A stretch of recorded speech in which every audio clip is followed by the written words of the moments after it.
Samajwadi party सरकार बनाएगी तो नेताजी, अरे नेताजी इसको भी ले लो बेटा, इसको भी ले लो। चलिए प्रेस बात करिए। आप तो बहुत नेताजी कांग्रेस नेताजी मुलायम सिंह यादव अपनी बहू अपर्णा यादव, पत्नी साधना गुप्ता के साथ सैफई पहुंचे हैं वोट डालने के लिए। अशोक तिवारी हमारे साथ जुड़ रहे हैं और ज्यादा जानकारी के साथ। अशोक, मुलायम सिंह यादव ने क्या कहा इस मौके पर, और एक सवाल यह भी उठ रहा है कि क्या पूरा परिवार एक साथ वोट डालने आ सकता था? इससे एक अच्छा मैसेज भी जाता। देखिए, निश्चित तौर पर अगर मुलायम सिंह यादव का पूरा कुनबा एक साथ वोट डालने आता तो कम से कम उत्तर प्रदेश में ये मैसेज जरूर जाता कि पार्टी और परिवार के भीतर सब कुछ ठीक है। अभी अभिनव विद्यालय जो सैफई का है, जहां पर मुलायम का पूरा कुनबा वोट डालता है, वहां पर सुबह से लेकर के अब तक मुलायम परिवार के तमाम सारे लोगों ने वोट डाला। लेकिन मुलायम सिंह यादव ने अभी थोड़ी देर पहले यहाँ पर मतदान किया है। उनके आने से पहले यहाँ पर अपर्णा यादव, उनकी पत्नी साधना गुप्ता और परिवार की तमाम सारी महिलाएं यहाँ पर पहुंची। उन्होंने यहाँ पर मतदान किया और उसके बाद मुलायम सिंह यादव ने मतदान करने के बाद सिर्फ इतना कहा कि वो समाजवादी पार्टी को वोट देने आए हैं और यूपी में समाजवादी पार्टी की सरकार बनेगी। इतना बोलकर मुलायम सिंह यादव आगे बढ़ गए थे। फिलहाल अभी मुलायम सिंह यादव से बातचीत करने की कोशिश यहाँ पर मीडिया के लोग कर रहे हैं, लेकिन इतना जरूर है कि अगर पूरा कुनबा आज एक साथ होता तो शायद जो परिवार में मतभेद और साजिश की तमाम तरह की बातें होती हैं उस पर विराम लग जाता। जी अशोक, एक और बात, अखिलेश यादव वोट डालने पहुंचे सैफई में।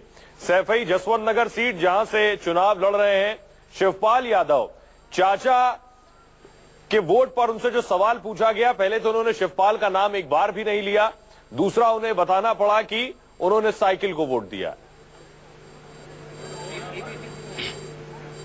देखिए, सबसे अहम बात यही थी, ये सवाल मुख्यमंत्री जी से खुद भी पूछा गया था कि आखिरकार आपको ऐसी क्या जरूरत पड़ गई कि आज आपको ये कहना पड़ रहा है कि मैंने समाजवादी पार्टी को वोट दिया है। इसके बाद उनसे ये भी पूछा गया कि शिवपाल यादव को क्या वो शुभकामना दे रहे हैं चुनाव के लिए, या शिवपाल यादव के चुनाव को वो कैसे देखते हैं। तो उन्होंने एक बार भी शिवपाल यादव का नाम नहीं लिया, सिर्फ इतना कहा कि समाजवादी पार्टी के टिकट पर जो लोग भी इस बार चुनाव लड़ रहे हैं वो सब जीतेंगे, समाजवादी पार्टी की सरकार बनेगी और उन सबको मेरी शुभकामनाएं हैं। कई बार, एक बार नहीं कई बार शिवपाल यादव के नाम को लेकर उनसे सवाल किया गया था, लेकिन वो एक तरीके से शिवपाल यादव का नाम शायद लेना नहीं चाहते थे और यही वजह से कि उन्होंने एक बार भी वो नाम नहीं लिया और सिर्फ ये मैसेज दिया कि समाजवादी पार्टी के टिकट पर जो लोग चुनाव लड़ रहे हैं वो सब जीत कर आएंगे और उनको उनकी शुभकामनाएं दी जा रही हैं। तो यही सेम चीज शिवपाल यादव की तरफ से भी अखिलेश यादव का नाम नहीं लिया गया। कल भी जब मैंने उनसे अलग से बात की थी तो उन्होंने कहा कि वो कुछ नहीं जानते किसने क्या कहा, वो सिर्फ इतना जानते हैं कि मैं अपना चुनाव लड़ रहा हूं और वो काफी मतों से चुनाव जीत जाएंगे। वो भी नाम लेने से बच रहे हैं और अखिलेश यादव भी शिवपाल यादव का नाम लेने से बचते हुए नजर आए हैं। कल से लेकर आज तक दोनों लोगों की तरफ से एक दूसरे का नाम नहीं लिया गया है। अभी मुलायम सिंह यादव पहुंचे थे,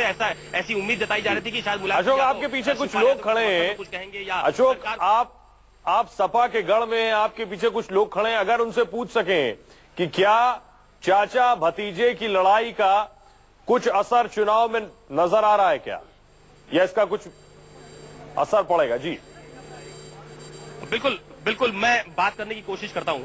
सर, मुझे ये बताइए कि ये जो चाचा और भतीजा की आपस में लड़ाई हो गई है, शिवपाल जी की और अखिलेश जी की आपस में अनबन हो गई है, उससे चुनाव पे कोई फर्क पड़ रहा है क्या? कोई फर्क नहीं पड़ेगा, कोई फर्क नहीं पड़ेगा। हाँ, कोई फर्क नहीं पड़ेगा। सर कोई फर्क नहीं पड़ रहा है। नहीं पड़ेगा कोई फर्क? जी बिल्कुल नहीं। सपा सर फिर पूर्ण बहुमत में आएगी, सपा फिर पूर्ण बहुमत में आ रही है सर। परिवार के झगड़े का फर्क नहीं पड़ेगा? नहीं, कोई फर्क नहीं, कोई फर्क नहीं पड़ेगा सर। मांग करें। चलिए अशोक हमारे साथ बने रहिए, अशोक हमारे साथ बने रहिए। दरअसल लोग भले ही कहें कि फर्क नहीं पड़ेगा, लेकिन अखिलेश यादव से जब सवाल पूछा गया तो क्या जवाब दिया उन्होंने, सुनिए जरा। नेताजी और साइकिल की बटन दबाई है। बुआ जी किस स्थान पर रहेंगे सर?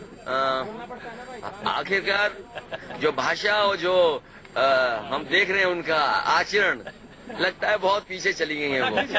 समाजवादी पार्टी के प्रत्याशी जीते, सरकार पुनः उत्तर प्रदेश में बने और इसी खुशहाली और तरक्की के साथ आगे उत्तर प्रदेश बढ़े।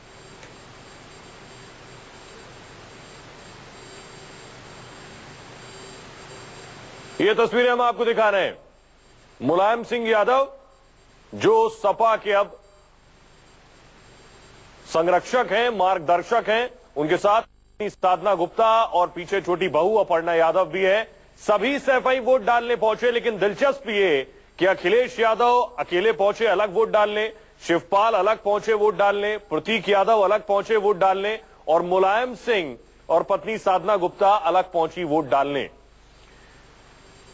तो सैफई में सभी का वोट और सभी अलग अलग वोट डालने पहुंचे। क्या ये परिवार के अंदर की स्थिति के बारे में इशारा कर रहा है कि क्या अभी सब कुछ ठीक नहीं है? ये तस्वीरें हम आपको दिखा रहे हैं। मुलायम सिंह ने ज्यादा कुछ नहीं कहा, सिर्फ पार्टी की जीत का दावा किया। अखिलेश यादव जरूर कह चुके हैं कि वो 300 सीट से ज्यादा जीतने वाले हैं। इटावा में समाजवादी पार्टी की प्रतिष्ठा दांव पर है। समाजवादी पार्टी के पास 2012 में इटावा की 3 में से तीनों सीटें थीं और इस तीसरे चरण में जो 69 सीटों पर चुनाव हो रहे हैं उनमें से 55 सीटें समाजवादी पार्टी के पास हैं। यानी समाजवादी पार्टी का तीसरे चरण में बहुत कुछ दांव पर लगा हुआ है।